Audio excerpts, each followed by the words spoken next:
Okay, this lecture for Friday, October 4th is going to cover raw materials, which is chapter 5 in your text. The main things that we'll be going over in this lecture are the physical features of the fabrics, and the fabrics consist of yarn, fabrications, which is the structure, dyes, prints, and finishes. We'll be going over yarn specifications for both wovens and knits, and we're not going to go over non-wovens just because they're only used as interfacing typically in ready-to-wear apparel. We'll also focus a little bit on how the physical features of fabric impacts the fabric performance. When we're talking about performance of fabrics, it's the interaction between the physical dimensions of the fiber, the yarn, the fabric structure, the way it's dyed, printed, and any chemical finishes. The design and use, price line, fashion trends, and personal preference will determine the required performance characteristics of the fabric. So, when we're talking about quality of apparel, there's going to be a direct correlation between the fabric quality and the apparel quality. It is very difficult to have a high quality garment when the fabric itself is poor quality. So the fabric provides the foundation for a quality garment, and picking the appropriate fabric for a garment is really critical to its overall success. Something to think about that we'll talk about in class is, what do you think would be the most appropriate fiber for a summer t-shirt?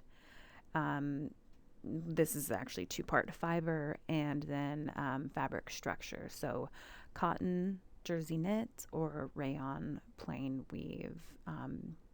Which one and why? Physical features of fabric start with the fiber, and then the fiber is spun into the yarn. And then the yarn is spun into the actual fabric. So the main parts that we'll be going over is fiber compositions, the yarn variations, and then the structure of the fabric. We're going to get a little bit into dyes, printing, and finishing, but not quite yet. So when we're talking about fiber, that is the raw material that the fabric is made from. Fiber content will affect the aesthetics, the comfort, durability, shape and appearance retention, ease and care, care such as laundering, dry cleaning, that sort of thing. And then other performance characteristics as well as price. So when we're talking about fiber, that strongly influences the fabric's characteristics. Fibers are broken down into two main categories. The text gets a little bit more in detail, but the main ones that I want you to be able to distinguish are your natural fibers and your synthetic or manufactured fibers. Within the natural category, it's broken down into the cellulose and the proteins. Cellulose fibers are made from cell walls of seeds, leaves, stems, or based.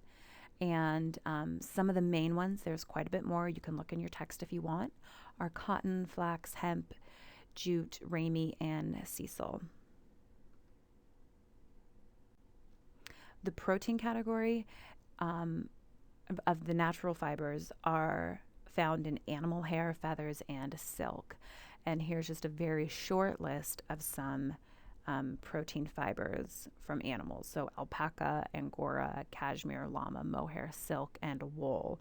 I'm sure you've all heard of these, but it's important to know that while silk and wool and cotton are all natural fibers, that they are in different fiber categories. The cellulose, which is from plant, which is your cotton, and then your proteins, which are from animals. So the synthetics category it's kind of complicated how it's actually made, but it's composed of monomers to form a chain type structure. Oops, sorry, typo there. Called polymers. So the main thing that you want to know about synthetic is that they are long monofilament polymer fibers. And here again is just a limited list of some types of synthetic fabric. So acrylic, lastall, nylon, polyester, spandex, and vinyl. A lot of people make assumptions about the performance of a fabric based on the fiber. So we know that nylon is a very strong fiber, but nylon hosiery can run very easily if the yarn is too fine and the fabric structure is delicate. Another example is polyester is very durable because the fibers are strong. But if the seams of a polyester garment are weak, then the garment is not durable. And someone can make an assumption like, oh, well, polyester is not a good fabric because the seams of this garment are ripping apart, when in fact it is just the construction of the seam and not necessarily the fabric itself. So here's a couple pictures of the filament fibers and the staple fibers. So your filament fibers are typically going to be your synthetics. They're long, not broken down, very, very long strands. And your staple fibers are a bunch of short hairs, which are going to be from your natural fibers. So your filament yarns, these are your manufactured synthetic yarns, start as filament, long, continuous, very low twist, very smooth, much stronger than your staple yarn, and involve fewer production steps, so they actually cost less to make. The only downside about your filament synthetic yarns is that they are less absorbent and less comfortable to wear. Your staple yarns are the short fibers that are spun into a yarn. So this picture up here is the staple yarns before they're spun, and they'll be laid out like this and then twisted, twisted, twisted into a yarn. All natural fibers will be spun like this, with the exception of silk, because silk comes in a monofilament strand already. And then these spun yarns, these strands, are then made into fabrics.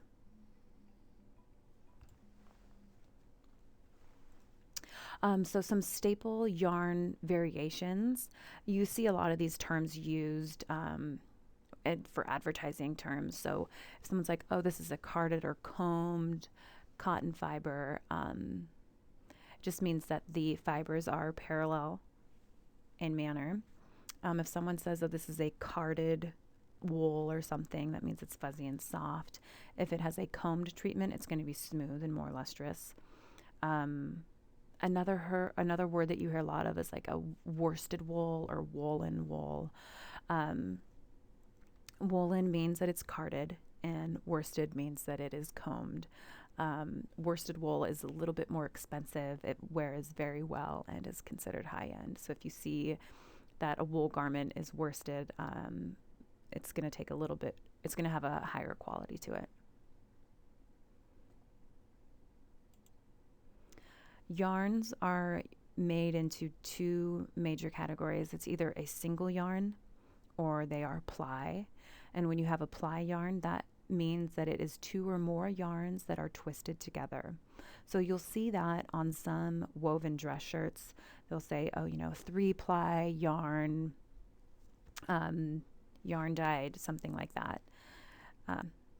So here are some examples. On the very top, you can tell this is a single ply because it is just one strand. This is pretty loosely spun.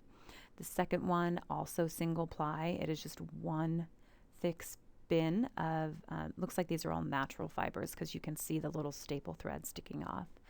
Okay, the next one here, this yarn is 2-ply. So it's two yarns independently that were spun together again.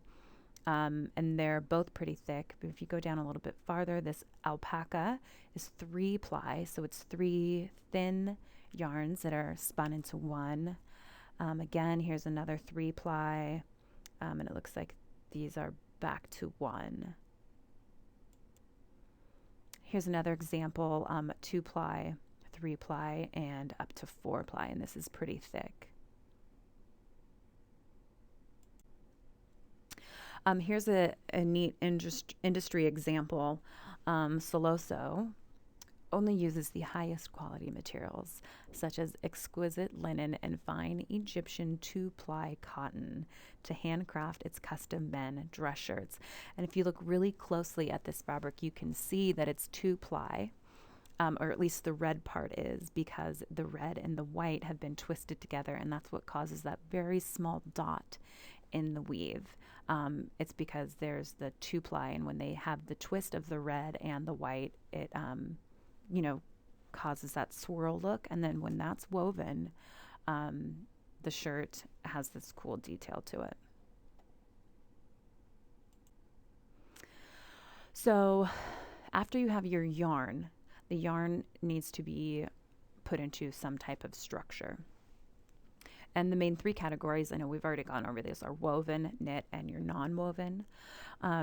Your woven will be talked about in terms of warp and weft yarns, warp and weft yarns, and these can come in a lot of different varieties. They can be really basic, very complex, and multiple layers. Knit is going to be one continuous strand of yarn, or it can be a continuous strand of 2-ply or 3-ply, and that is used to make fabric. So woven fabric structures all have a weave. So when you're talking about the structure of a woven, you'll say, what type of weave structure is it?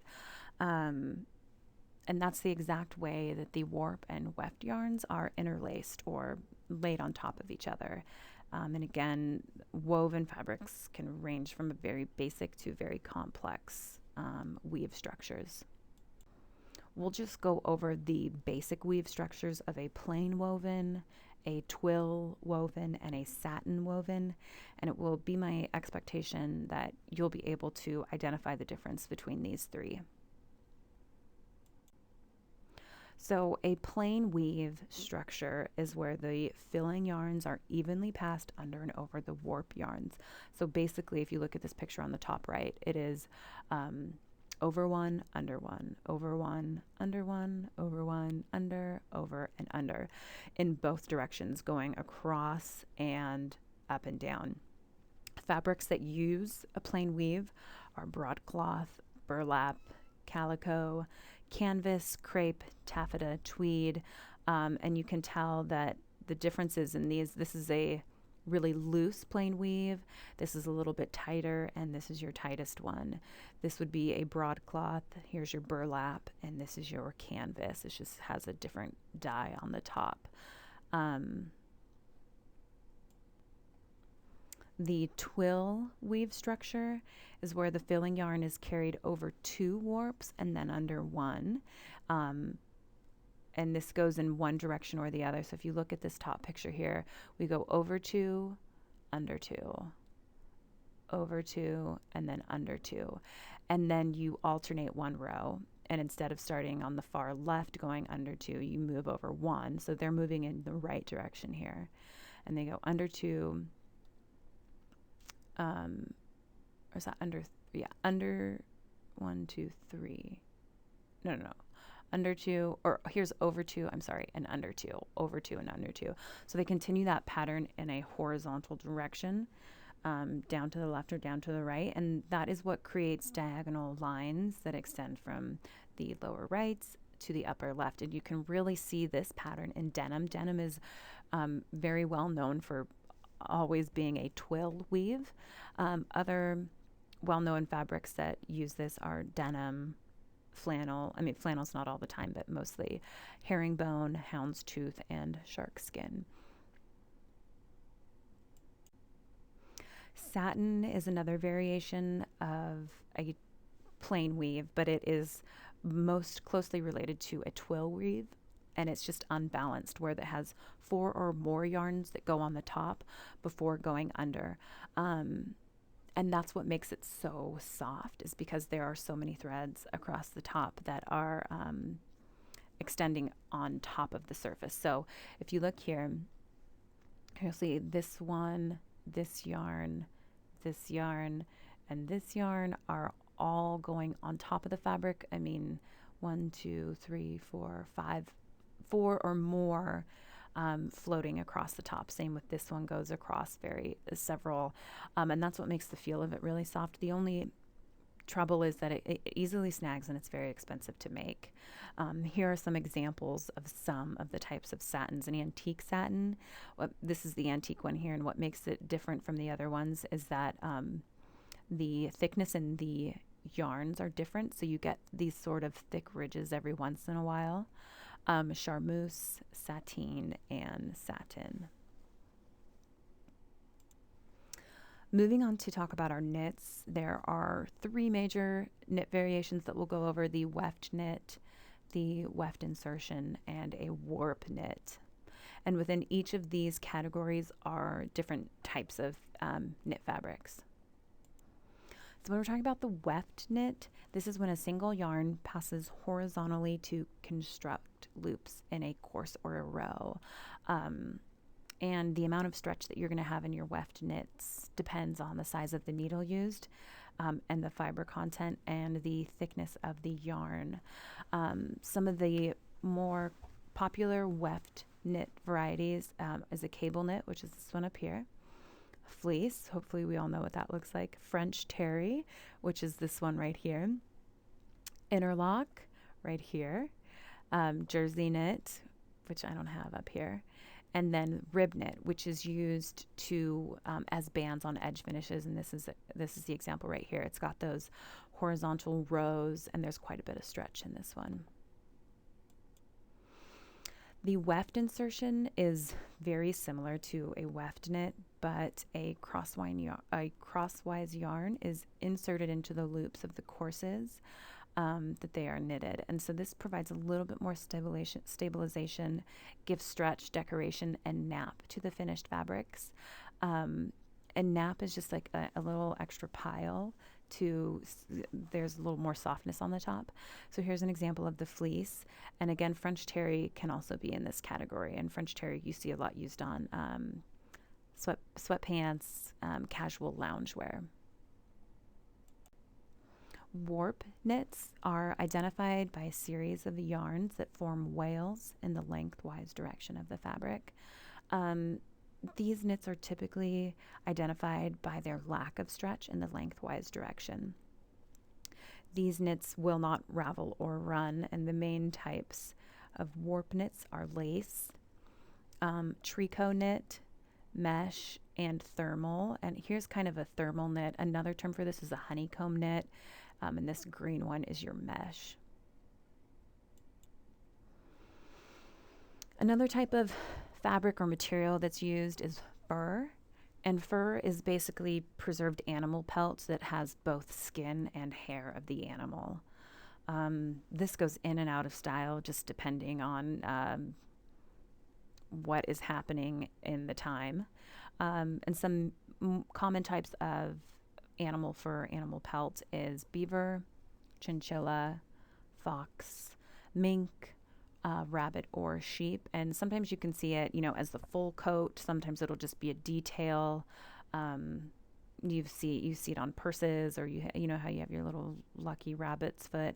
Sometimes you'll see that as a detail on purses or shoes, other accessories.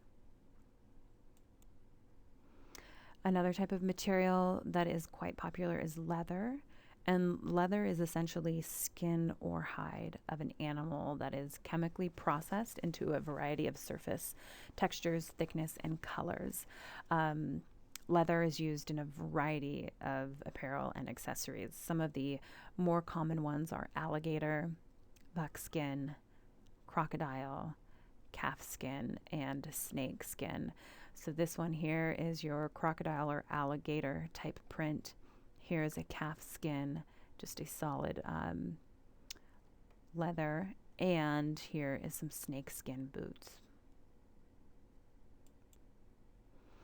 A couple different ways to finish fabrics to sort of have a finished texture effect is brushing it, and this is a type of carding or combing.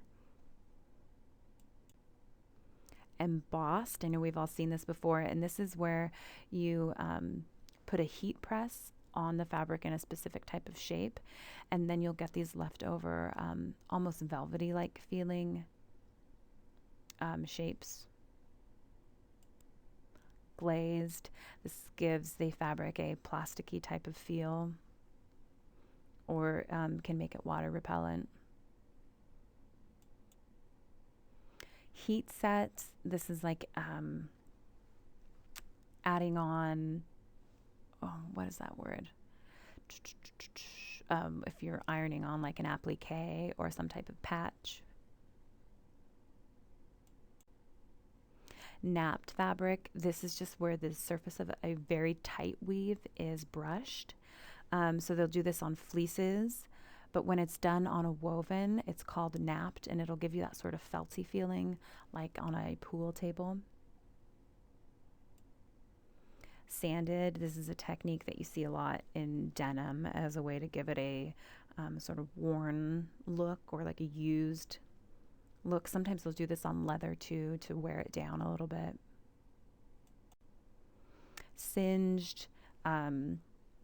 You can get the singed look with knits pretty easily, just by pulling and stretching them apart. It'll give a, looser look.